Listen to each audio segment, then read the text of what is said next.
Oh, Jesus. Well, I have thoughts today. I have some thoughts. Uh, Not even sure where to start. Uh, the arborist, my boss, uh, we all call her now. We all call her the Warden. And so I think I'll just start referring to her as the Warden here. And she's like such a control freak. I have some examples. Like say we got a new chalker for the baseball fields and we need a new chalker, but she just took it and put it in her office so we can't use it and nobody knows like if we're ever going to be able to use it or why did we get a new chalker if we can't use it. And I figure she wants to have some kind of a 4-person training session where even though she's never used it before, she's going to teach us how to use it. And then I had to work with her yesterday to install some irrigation stuff. And I have a lot of experience with plumbing and irrigation. And anyway, she took it upon herself to make it a teaching event like I was in kindergarten. And we had to dig a little trench over to this tree. And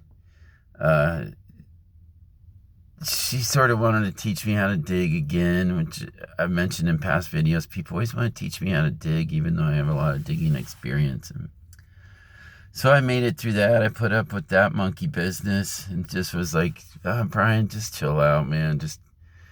And then she said to me when I started to do some backfilling, she was like, well, I can explain this.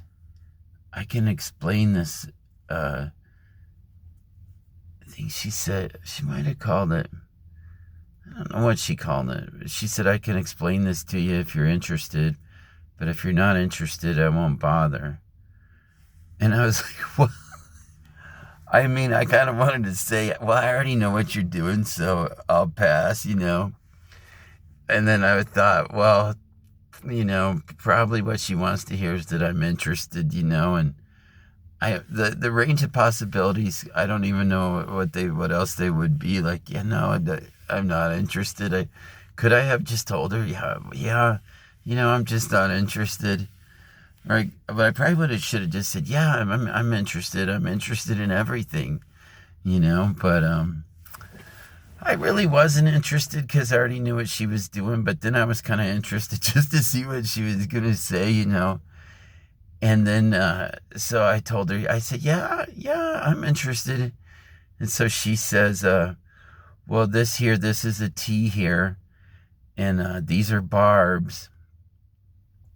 And then when you want to put the hose on, then she demonstrated how to put the hose on, but she was having a hard time putting it on there. And then she told me you got to use this rocking back and forth motion to get it on there. And I had already done like a whole bunch of them the other day with Johnny, so I was just like, well, whatever. And so then she told me that she was gonna, and she said, and then I'll teach you. I think she said, and then I'll teach you some vocabulary. And then she held up a 90 and she said, this is a 90. And then it had barbs on one side. So she said, these are the barbs. And then it had it threaded in on the other. And these are threads. And it just blew my mind. I was like, wow, man, she just brought me back to plumbing kindergarten for some reason. I don't know why. I mean, at 58 years old, I feel like most men probably know what a 90 is. And they probably know what a barb was because there's other types of barbs in life. And then the threads. I mean, don't we all kind of know what threads are? I mean, I don't know. To me, it just seemed like a sort of a power trip. And I think sometimes when women get in positions of power, they just like to, I won't even say throw their weight around. It's more like manipulation or just to kind of put you in a spot golly, man, I don't know what it's about, but it has something to do with her being a woman and having a sort of chip on her shoulder and her whole sitting in the chair backwards thing. And the new addition is she's got this nose ring that I think is really disgusting. It's not a septum ring, it's like off to one side, but she's like 45 years old and it just is not attractive. And I'm like, what are you doing, you know? And so after she gave me the vocabulary lesson, I just found it so demoralizing. I just started hating my job some more. I was just like, just when I think I can't hate this job anymore, I start hating it more, you know. And, you know, nobody's holding a gun to my head and making me stay here. It's just that paycheck, like paychecks on Friday again. And it's such a small paycheck too. It's only $1,000 for the 2 weeks, but I've been so poor now for so long, and things have been so screwy for so long that I feel like, you know, this $1,000, it means the world to me. It's like $10,000, so I'm willing to sell my soul here for $1,000 every 2 weeks. It's just insanity. It's such insanity. But so then I was like, damn, man, I have got to find another job. And then I thought, you know, I thought this would be like my first step. And then after, you know, while I was working here, then I would figure out what I wanted to do and take a second step. And then, I don't know, I had kind of just settled in and was enjoying not looking for a job for a little bit because I was getting kind of sick of it. And then I was just thinking, though, you know, almost any other job would be better than this, especially this pay rate. I think Del Taco is paying $19 an hour, and I'm only making $16.50, and now things are getting complicated, you know. And so I think I just have to just really, even though I'm tired when I get home and I got other things going on, I need to just redo my resume. I don't even know if I should put this job on there. I really don't.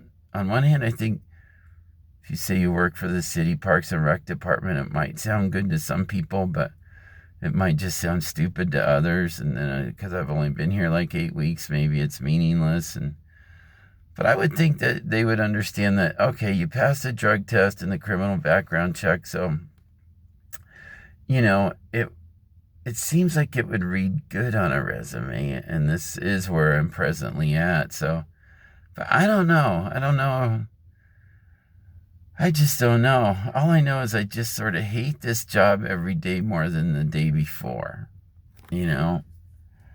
And then I tell myself every day, Brian, just chill out, you know, just kind of, you know, pass the day, milk the clock, kill the time, do whatever you got to do, try to think of other stuff. And I do try to do that. Like I try to think of my motorcycle and the fork job I got coming up this weekend and you know, but then it's hard to, you know, I get right back into, I don't know, just doing what's in front of me, and I kind of forget that I was trying to think about something else.